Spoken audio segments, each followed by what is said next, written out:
또 예수께서 무덤에서 나사로를 불러내어 죽은 사람들 가운데서 살리실 때에 함께 있던 사람들이 그 일어난 일을 증언하였다. 이렇게 무리가 예수를 맞으러 나온 것은 예수가 이런 표징을 행하셨다는 말을 들었기 때문이다. 그래서 바리새파 사람들이 서로 말하였다. 이제 다 틀렸소. 보시오. 온 세상이 그를 따라갔소. 아멘. 네, 오늘 종려주일인데요. 예수님을 향한 세 가지의 반응이라는 제목으로 오늘 좀 말씀 나누도록 하겠습니다. 그 미국 드라마 중에 로스트라는 드라마가 있는데요. 이 드라마에 보면 사람들이 이렇게 각자마다 반응하는 게 이제 다르게 나옵니다. 비행기가 추락해서 남태평양 어느 곳에 이제 비행기가 떨어지게 됐는데요. 그 섬에 떨어진 사람들이 이렇게 보니까 그 섬의 정체를 알 수 없는 일들이 많이 일어나는 거예요. 뭔가 신비한 일이 그 섬에서 계속 일어나고 있는 게 그 주 내용입니다. 근데 거기에 보면 두 가지 반응이 나오는데요. 한 반응은 그 섬에 일어나는 일을 영적이면서 종교적인 걸로 해석하려는 한 부류의 사람들이 나와요. 근데 또 한 부류의 사람은 이제 의사인 사람을 중심으로 해서 과학적이고 이성적으로 이제 해결을 하려고 합니다. 그래서 이분들은 여기 나오는 일들은 분명히 원인이 있고 근거가 있을 거야. 그래서 같은 상황에서 두 그룹이 완전 다르게 반응을 합니다. 오늘 종료주일에 예수님께서 예루살렘으로 입성을 합니다. 근데 입성하실 때 여러 부류의 사람들이 나오는데 각자마다 반응이 달랐습니다. 그래서 저는 오늘 어떻게 반응을 하는지 그 이야기를 오늘 말씀을 통해서 나눠보도록 하겠습니다. 종료주일이라고 불리게 된 이유는 예수님이 예루살렘에 이렇게 마지막으로 입성하실 때 이제 백성들이 나와서 종려나무 가지를 흔들어서 그때부터 그냥 종료주일이라고 부르고 있습니다. 이 여러 반응이 있었는데 그 중에 이제 가장 첫 번째로 반응했던 그룹이 있는데 군중들입니다. 군중들. 그 군중들은 18절이에요. 이렇게 무리가 예수를 맞으러 나온 것은 예수가 이런 표징을 행하셨다는 말을 들었기 때문이다. 이 군중들의 특성이 있는데요. 이들은 예수님을 따르기보다는 자기의 필요를 채우려고 하는 그런 종교 소비자들이었습니다. 이 본문 바로 전에 이런 표징이라고 말하는 것은 죽은 나사로가 살아난 거예요. 이런 표징을 사람들이 들었습니다. 그 죽은 자가 살아나는 것을 들었기 때문에 사람들이 더 막 기대에 찼어요. 예수님이 들어오시는데 유대인들이 기대에 찬 거예요. 소문도 들렸죠. 표적도 있죠. 기적도 있죠. 거기다가 죽은 자가 살아나니까 이 군중들의 기대감이 뭐 끝까지 이제 올라간 거죠. 6월절이 되면 사실은 이 유대인들이 다 예루살렘으로 예배를 드리러 옵니다. 그러다 보니까 평소에 예루살렘의 인구보다 엄청나게 많은 인원들이 예루살렘에 모였습니다. 거기다가 예수님이 온다는 소식을 들으니까 그들이 다 달려 나와서 이제 종려나무 가지를 막 흔드는 거예요. 근데 이 6월절이라는 절기가 어떤 절기냐면 이집트에서 종살이하던 이스라엘 백성들이 출애굽을 하는 것을 기념하는 날입니다. 그러니까 이 6월절은 해방의 날이에요. 구원의 날이에요. 그런 분위기에서 예수님이 들어오시니까 기대가 막 있는 거예요. 그래. 이 로마에 압제당하는 우리를 이 예수님이라는 분이 우리의 구원자, 해방자로 오시는구나. 이제 그런 기대를 가지고 있었습니다. 유대 여러 곳에서 온 이제 이스라엘 백성들이 그런 기대감을 가지고 6월절에 예수님을 맞이하는 거죠. 종려나무를 막 흔들었어요. 그때 당시 이제 종려나무 타마르라고 부르는데요. 이 종려나무를 흔드는 게 그 승리의 개선식에서 많이 흔들었습니다. 그래서 이들도 기뻤어요. 유대인들도 막 너무 기쁜 거예요. 드디어 무슨 일이 일어나는구나. 기대를 하는 거예요. 그래서 사람들은 다 동일하게 들었습니다. 우리를 구원해 줄 거야. 우리를 구원해 주소서. 그런 이야기로 다들 동일하게 생각을 했어요. 그러니까 이 상황을 좀 정리해 보면 군중들은 결국에는 예수님이 나에게 무엇을 주시는가, 그 주시는 것, 그 필요에 초점이 맞춰져 있는 거예요. 그래서 예수님을 기대하고 있는 거죠. 예수님이라는 그 존재 자체를 따르기보다는 예수님이 주실 어떤 것, 그 예수님의 손을 계속 바라보고 있는 거죠. 뭔가 예수님이 쥐고 오시는 어떤 것. 소문을 들어보니까 그걸 줄 만한 분이에요. 그 예수라는 분은 우리에게 메시아로서 뭔가 줄 수 있는 분이에요. 저는 그래서 군중들을 종교 소비자라고 부르고 싶어요. 그들은 예수님을 왕으로 모시려는 듯 했어요. 보기에는 겉모습은 그랬어요. 하지만 사실은 자기들이 원하는 구원, 자기들이 원하는 정치적 회복, 자신들이 원하는 경제적인 회복, 그런 걸 원한 겁니다. 이 군중들은 자기의 필요가 우선이었어요.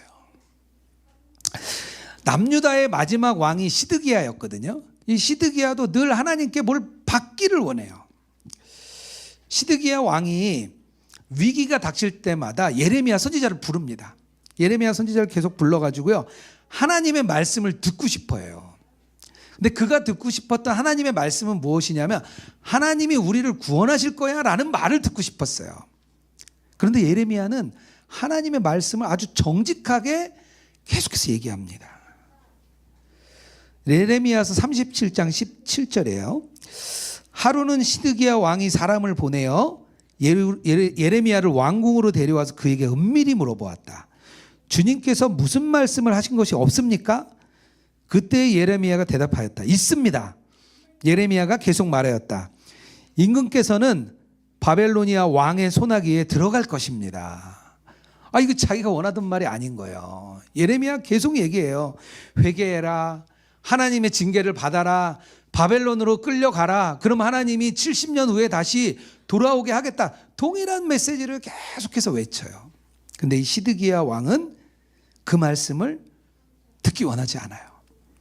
자기의 필요가 아니에요. 내가 원하는 필요가 아니에요. 그러니까 시드기야 왕은 그걸 듣지 않습니다. 근데 계속 불러요. 예레미야를 또 부르고 또 부르고 다른 말을 혹시 할까 해서 자기의 필요에 맞는 말씀을 듣고자 하는 마음이 계속 있었어요. 그러니까 종려주일의 군중 같은 게 시드기야 왕의 모습입니다. 이 소비주의 문화는 세상으로부터 들어왔어요. 세상은 이 욕망으로 가득 차 있거든요. 그러니까 우리의 욕망대로 따라가면 우리는 소비를 해야 돼요. 그게 소비주의예요. 우리의 필요. 요것만 사면, 이 차만 사면, 집만 있으면, 내가 어떤 주식만 사면, 뭔가 내가 그 욕망을 채워지면 좋아질 거라 생각해요. 그걸 계속 부추깁니다. 사회가. 욕망을 채워주는 것, 이게 소비주의의 핵심이에요. 근데 이게 교회로 그대로 들어왔어요. 많은 신학자들이 한국 교회의 가장 큰 문제가 하나가 무엇이냐라고 꼽을 때 제일 먼저 얘기하는 게 소비주의입니다. 소비주의 문화. 세상의 문화가 그대로 교회 안에 들어온 거죠. 많은 교회들이 그걸 알아요. 그래서 이걸 채워주기 위해서 어떻게 하냐면 마케팅 시스템, 좋은 프로그램, 현대적인 광고, 아주 세련된 행사, 그런 걸 계속 기획하는 거예요. 목회자들이 주로 그런 걸 기획해요. 사람들이 원하니까요. 성도님들은 교회에 서비스를 요청하는 게 많아요. 자녀들의 교육을 요청합니다. 그리고 자신들의 신앙 훈련을 요청해요. 좋은 커뮤니티를 요청하고요. 내가 소외되지 않는 영적인 서비스를 해주기 원합니다. 소비주의 문화에 가득 차면 내가 교회를 위하여, 성도들을 위하여, 그리고 나의 공동체를 위하여서 내어주는 헌신은 없어요. 내 헌신은 없고요. 받기만을 원하는 게 소비주의예요. 그 영적인 소비자가 늘어가고 있습니다. 종려주일의 군중은 멀리 있는 사람들이 아니에요. 우리의 모습이에요. 한국교회를, 이 동시대를 같이 보내고 있는 그냥 우리들의 모습이에요. 우리 안에 동일하게 그런 고백이 있습니다. 다.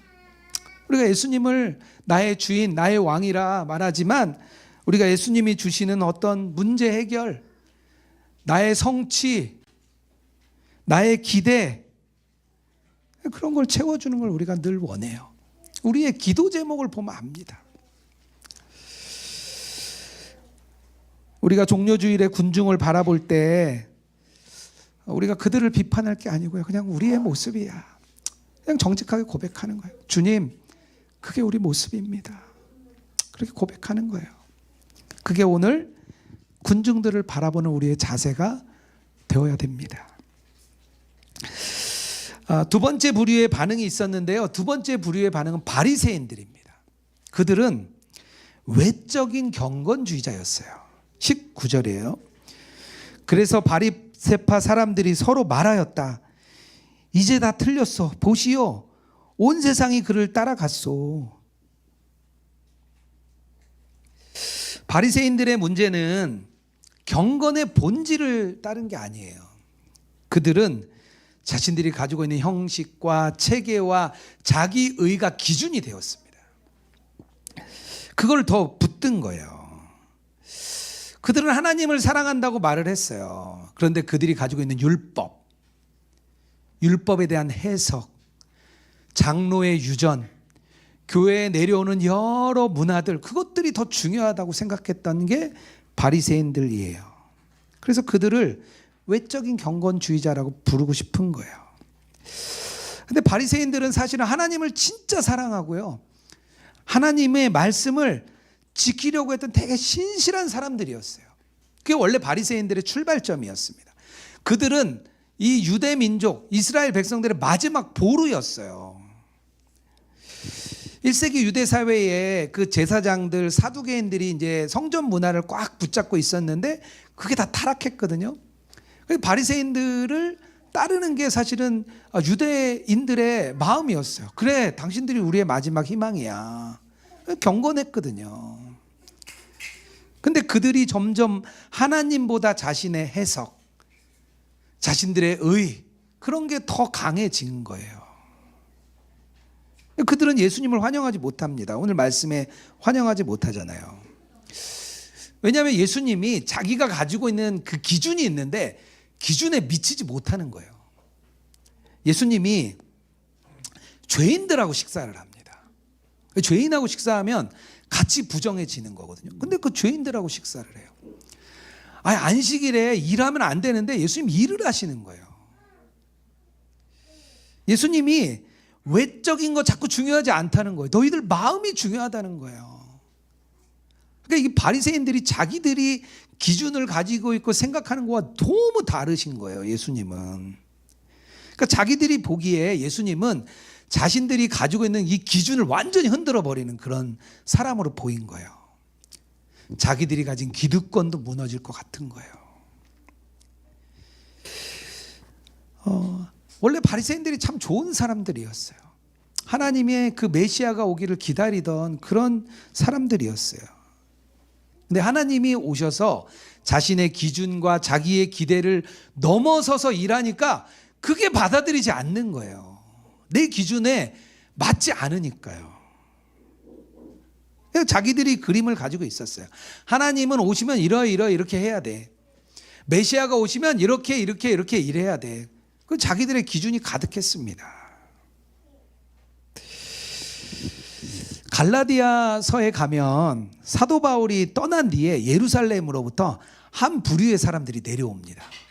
근데 갈라디아 교회가 바울로 인해서 아주 단단하게 좀 잘 서 있었어요. 근데 이 예루살렘에서 온 제자들, 아무래도 이제 본토에서 왔잖아요. 그러니까 이 여기서 온 사람들이 왠지 신뢰가 가는 거예요. 근데 그들이 복음만 가지고는 안 된대요. 할례를 받아야 되고 율법을 지켜야 된다는 거예요. 너희들이 믿었던 그 바울은 제자도 아니야. 그들이 와서 자꾸 얘기하는 거예요. 진정한 신앙은 예수님만 믿어서는 안 되고 율법도 지키고 할례도 받아야 된다고 이 사람들이 얘기하는데 너무 신뢰가 가 보이는 거예요, 그분들이. 그들도 예수님이 메시아임을 인정했어요. 근데 그것만으로는 안 된대요. 거기에 기준이 더 있는 거예요. 나의 기준이. 사도 바울은 이 이야기를 나중에 다른 복음이라고 말을 합니다. 바리새인들, 내 기준에 맞는가? 그게 초점이 맞춰져 있었어요. 겉으로는 경건해 보이지만 경건의 틀을 붙든 사람들이 바리새인이었습니다. 우리는 어떻습니까? 우리의 모습은 어떻습니까? 우리가 각자만의 신앙생활을 해오셨기 때문에 각자만의 기준이 있을 거예요. 내가 가지고 있는 기준. 교회에서 해야 되는 것들. 교회가 가지고 있는 기본들. 이러이런 건 안 되지. 이러이런 건 안 되는 거야. 나만의 틀이 있어요. 그 틀에서 사람이 벗어나면 그 사람을 정죄합니다. 그 사람을 지적해요.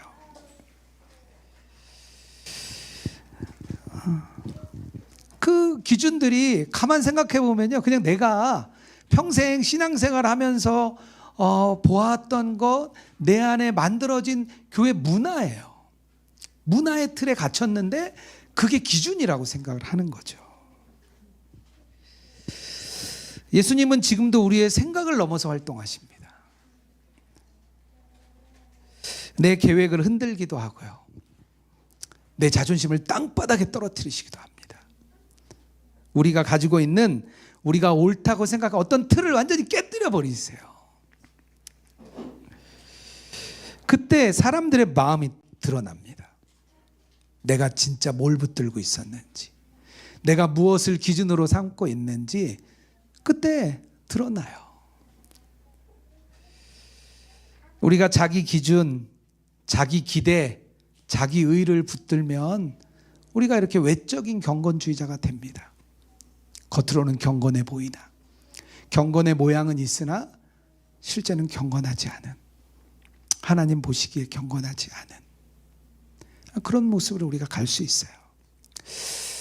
바리새인들을 보면서 우리의 마음을 다시 한번 점검하는 저와 여러분 되기를 주님의 이름으로 축복합니다. 세 번째 반응하는 사람이 있었는데요. 이들은 증언하는 사람들이었어요. 이들은 자기가 본 은혜를 숨기지 않고 전하는 증인들입니다. 17절이에요. 또 예수께서 무덤에서 나사로를 불러내어 죽은 사람들 가운데서 살리실 때에 함께 있던 사람들이 그 일어난 일을 증언하였다. 그러니까 여기를 쭉 읽어보면 이 증언을 하는 사람들은 그냥 사실을 전달하는 사람들이 아닙니다. 이들은 예수님과 함께하며 예수님의 하신 역사를 본 사람들이에요. 그 안에 하나님의 은혜가 어떻게 임하는지를 몸소 체험한 사람들이에요. 군중들은 그냥 소문을 들었어요. 나사로가 살았대. 죽은 자가 살아났대. 그 소문을 들었던 사람들이에요. 근데 증인들은 오늘 말씀에 보면 예수님이 하신 일을 직접 경험한 사람들이에요. 그게 증인이에요. 예수님을 증언하는 사람은 예수님을 이용하는 사람도 아니에요. 바리새인처럼 판단하는 사람도 아닙니다. 그 사람들은 실제로 하나님이 일하시는 역사를 본 사람들이에요. 그래서 증인은 억지로 만들어지지 않아요. 우리가 만들고 싶다고 증인이 되는 게 아니에요. 증인은 하나님의 역사를 함께 경험한 사람들이 자연스럽게 자기의 마음으로부터 터져 나오는 탄식을 가진 사람들이에요. 그게 증인이에요. 이 나사로를 살릴 때 함께 있던 많은 사람들이 있었는데 그 중에 분명히 예수님의 제자들이 함께 있었습니다. 당연하겠죠. 제자들이 있었겠죠. 그들은 늘 예수님과 함께 했습니다. 특히 그 12 제자들. 넓게는 70인 제자들. 제자들이 항상 예수님과 함께 다녔습니다. 요한복음 10장에 가면 어떤 일이 나오냐면 예수님이 그 유대인들 그 지도자들과 부딪힙니다. 자기가 하나님의 아들이라고 그러고요. 나는 하나님이 보내서 왔다고 그러고요. 그러니까 이 유대인들이 화가 나는 거예요. 아니, 신성 모독을 하는 거예요, 예수님이. 그래서 10장에 예수님을 잡아서 죽이려고 계획을 딱 세웁니다. 문제가 일어났죠. 그걸 알고 예수님이 요단강 건너편으로 이제 가세요. 요단강 건너로 가서 그곳에서 있습니다. 근데 그곳에 있는데 이제 유대인들을 피해서 그곳에 왔는데 친구 나사로가 죽었다는 이야기를 듣습니다. 그곳에서. 다시 예수님이 그 유대, 그 예루살렘 지역, 예루살렘에서 가까운 그 베다니 그 지역으로 다시 가세요. 나사로를 살리기 위해서. 근데 제자들이 이게 되게 위험한 줄 알았어요. 왜냐하면 유대인들이 예수님을 잡으려고 했던 걸 너무 잘 알거든요. 요한복음 11장 8절이에요. 제자들이 예수께 말하였다. 선생님, 방금도 유대 사람들이 선생님을 돌로 치려고 하였는데 다시 그리로 가려고 하십니까? 위험하다는 거죠. 예수님 가시면 안 돼요. 거기 가면 큰일 납니다. 근데 제자들이 그런 거예요. 근데 예수님이 그래서 가세요. 그 베다니로 친구 나사로를 살리러 가십니다. 그때 제자들이 이렇게 얘기를 해요. 16절이에요. 그러자 디드모라고 하는 도마가 동료 제자들에게 우리도 그와 함께 죽으러 가자 하고 말하였다. 그러니까 제자들의 모습이 보이시죠? 그냥 계속 함께한 거예요. 그들은 어려울 때도 함께하고 기쁠 때도 함께하고 예수님이 위험한 순간에 모일 때도 함께. 그러다 보니까 자연스럽게 기적도 보고 역사도 본 거예요. 예수님하고 함께 있으니까 그냥 자연스럽게 본 거죠. 이게 군중들하고 다른 제자들의 모습이에요. 증인은 어느 날 갑자기 만들어지지 않습니다. 그냥 한 번에 놀라운 기적을 체험했다고 만들어지는 것도 아니에요. 하나님의 기적을 체험했지만 믿음에서 돌아선 사람 수없이 많습니다. 증인은 예수님과 함께하는 일상 속에서 만들어져요.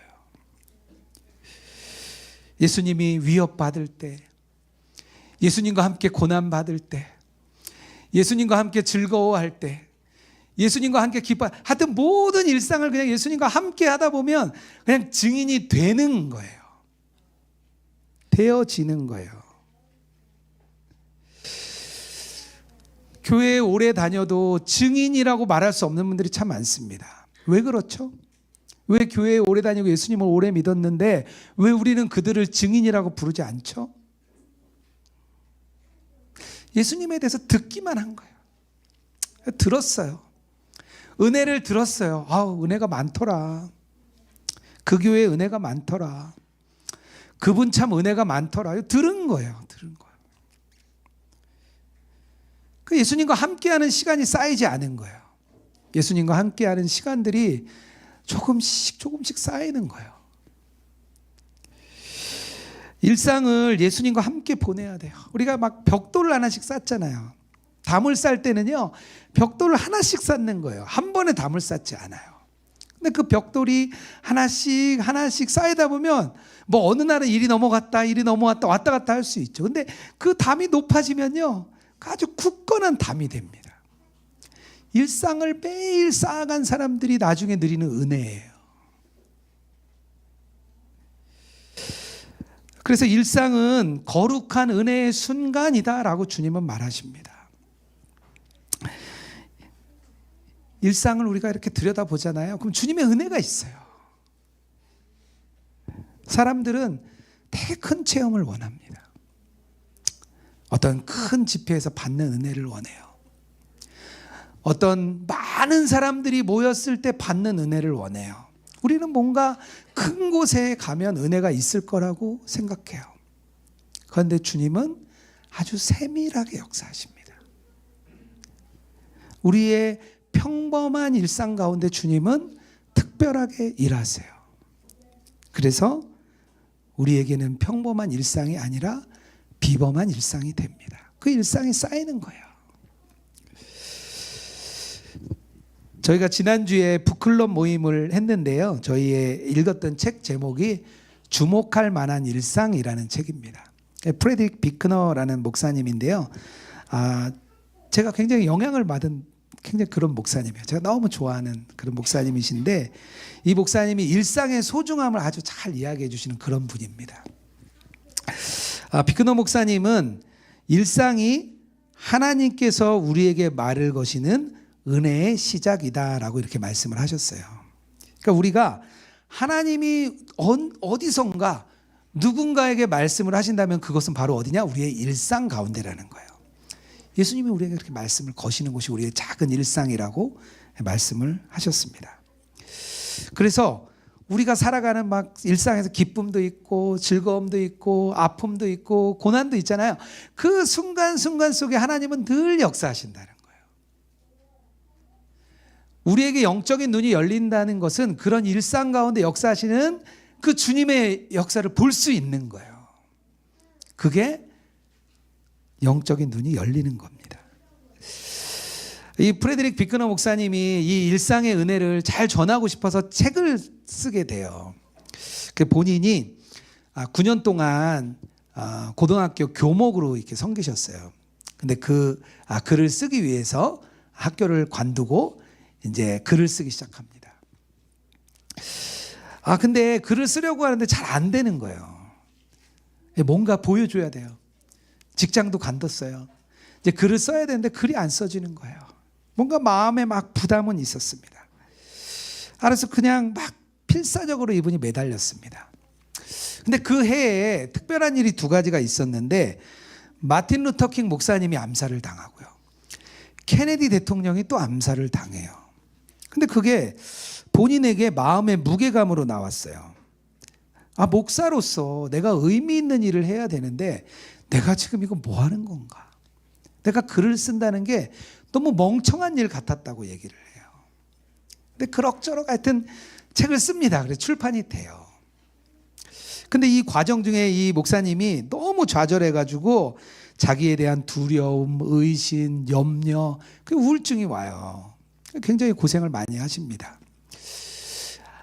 그런데 그 책을 내고 얼마 뒤에 하버드 대학에 굉장히 유명한 노블 강좌가 있어요. 거기서 이 목사님을 초대를 합니다. 그래서 일상 가운데 평범한 은혜의 이야기를 들려달라고 해요.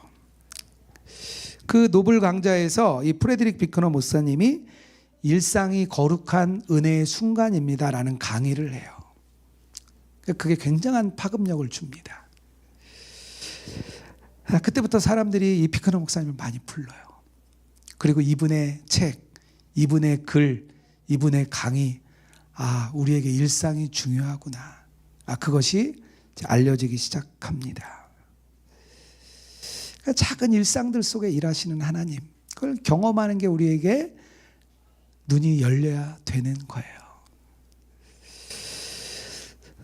제가 예수동의 일기를 쓰면서 참 좋은 은혜가 된다고 생각하는 게 저의 일상을 이렇게 꾸준히 들여다보게 됩니다. 아무래도 저녁에 일기를 쓰니까 나의 일상을 많이 돌아보게 돼요.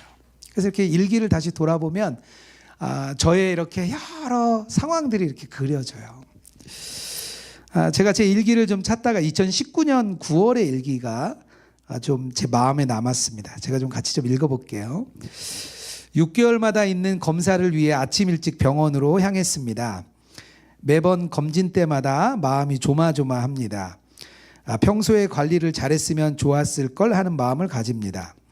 이번에는 당뇨와 고지혈 수치가 높게 나왔습니다. 의사와 6개월 동안 다시 운동과 식이요법을 잘하기로 다짐하고 병원을 나왔습니다. 처음에는 잘하던 관리가 참 쉽지 않습니다. 그래도 더 나쁘지 않게 인도해 주신 주님께 감사를 드렸습니다. 저녁에 큰딸의 무용 전공으로 마음에 답답함이 있었습니다. 재정적인 부분이 생각보다 많이 들어가는 것이 마음이 무거웠습니다. 부모로서의 책임감과 딸에 대한 미안함이 여러 생각을 교차하게 만들었습니다. 아내와도 한참 의논하고 딸과 같이 앉아서 어려움을 나누었습니다. 목회의 길이 좁은 길임을 함께 나누었고 주님께 도움을 요청하고 믿음으로 나가기로 했습니다. 마음이 무겁지만 이로 인해 가정 가운데 주실 믿음의 여정을 기대하게 됩니다. 큰딸에게도 이 일이 결핍이 아닌 믿음으로 채워지는 시간이 되어지기를 기도드렸습니다. 그게 어느 날인데요.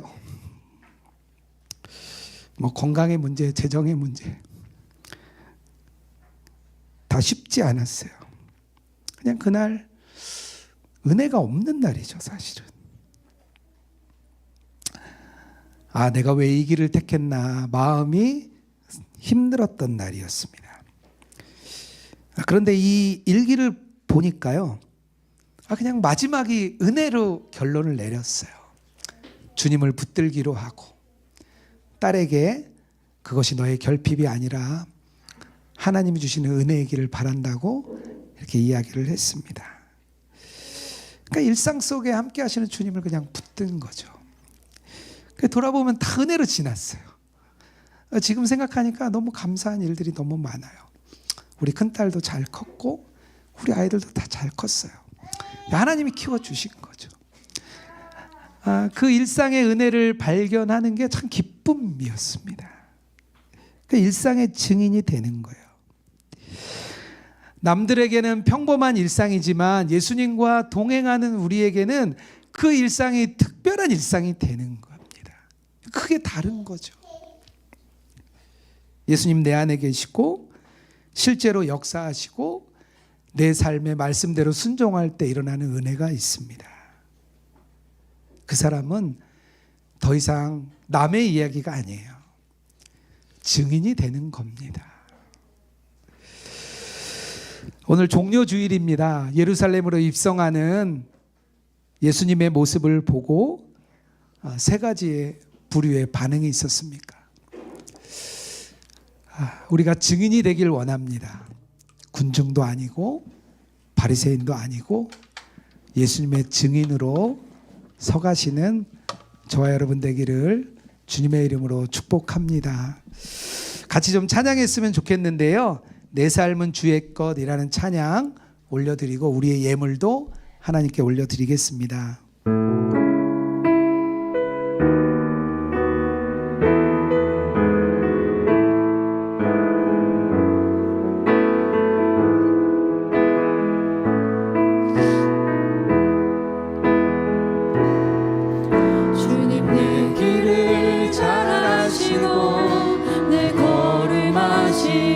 어둠에서 빛을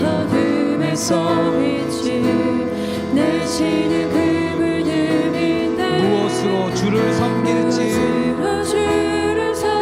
어디로 가야 할지 헤매이는 나를 아시고 길을 여시네. 내 삶은 주의 것, 내 삶은 주의 것, 허전한 신뢰를 주께 드리네. 보이지 않아도 믿음으로 걷네. 주 영광 바라보며 주만 따라. 내 삶은 주의 것, 내 삶은 주의 것,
시간 우리의 기도를 주님께 올려드리기 원합니다.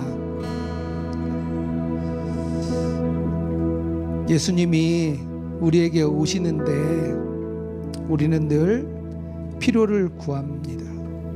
예수님 그분 자체가 아니라 우리의 필요를 먼저 구하는 저희들입니다. 그 모습을 주님께 올려드리기 원합니다. 또 우리는 우리의 기준과 우리 자기 의가 있어서 주님도 판단하고 남도 판단합니다. 나의 기준의 잣대로 다른 사람을 판단합니다. 그런 마음이 있다면 오늘 이 시간 주님께 올려드리기 원합니다. 마지막으로 기도할 때 우리의 일상이 거룩한 은혜의 자리를 발견하는 시간이 되게 하여 주시옵소서. 우리가 늘 예수님과 일상에서 함께하며 거룩한 증인으로 서가는 저희들이 되게 하여 주시옵소서. 우리 기도를 주님께 올려드리며 나가겠습니다. 함께 기도합니다. 하나님 아버지, 우리가 주님 앞에 나아갑니다. 하나님, 우리는 늘 주님께 필요를 구합니다. 나의 필요, 나의 성취, 내가 가져야 할 것, 나에게 필요한 것, 예수님이 아니라 우리가 너무 주님의 필요만 구하는 저희들입니다. 하나님, 우리는 어느덧 종교 소비자가 되었습니다. 하나님, 우리의 마음을 주님 앞에 올려드립니다. 우리의 이 연약함을 주님 앞에 올려드립니다. 하나님, 우리가 너무 우리의 의가 쌓였습니다. 나의 기준이 생겼고 나의 의가 생겼습니다. 마치 바리새인처럼 남을 판단하고 정죄하는 것이 우리의 마음입니다. 하나님, 우리의 마음을 주님 앞에 올려드립니다.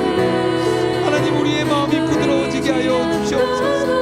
군중도 아니고 바리새인도 아닌 주님을 직언하는 자들 되게 하여 주시옵소서.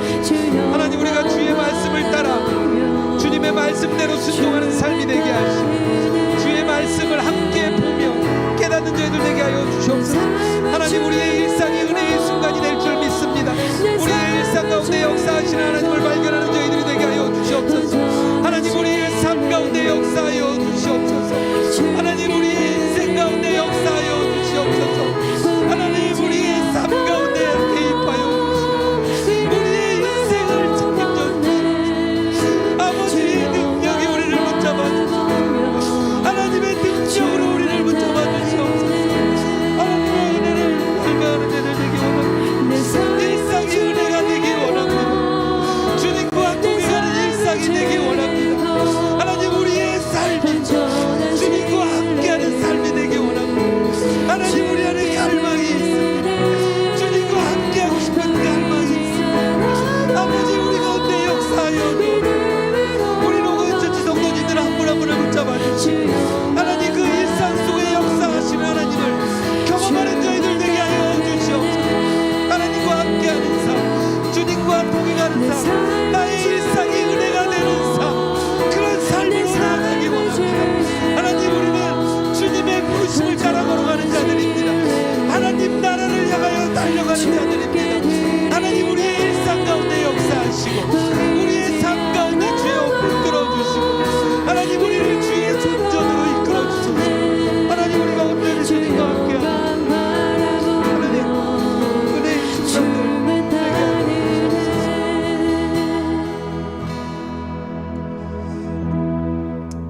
하나님, 종려주일 예수님 우리 안에 오시는데 우리가 때로는 주님께 필요한 것을 구하는 그런 종교 소비자가 되었습니다. 그게 정직한 우리의 모습입니다. 어느덧 신앙생활이 길어지니 다른 사람을 판단하고 정죄합니다. 예수님의 역사도 주님 이렇게 하시면 안 됩니다라고 말하는 게 우리입니다. 주님, 우리의 연약함을 이 시간 내어 놓습니다. 주님, 우리의 심령 가운데 역사하여 주시옵소서. 하나님, 우리가 증인된 삶 살기 원합니다. 무엇보다 일상이 거룩한 은혜의 순간임을 발견하는 저희들 되게 하여 주시옵소서. 제자들처럼 고난 가운데, 슬픔 가운데, 또 기쁨 가운데, 영광 가운데 함께했던 그 제자들처럼 모든 상황, 모든 일상을 예수님과 함께하는 저희들 되게 하여 주시옵소서. 우리의 일상이 주님과 동행하는 거룩한 일상이 되게 하여 주시옵소서. 하나님, 오늘 우리의 예물을 드렸습니다. 이 예물이 온라인상에 하나님 나라가 세워지는 데 사용되게 하여 주시옵소서. 예물 드린 손길들 한 분 한 분 축복하여 주시고 하나님의 은혜가 그 가정과 그의 삶을 덮어 주시옵소서.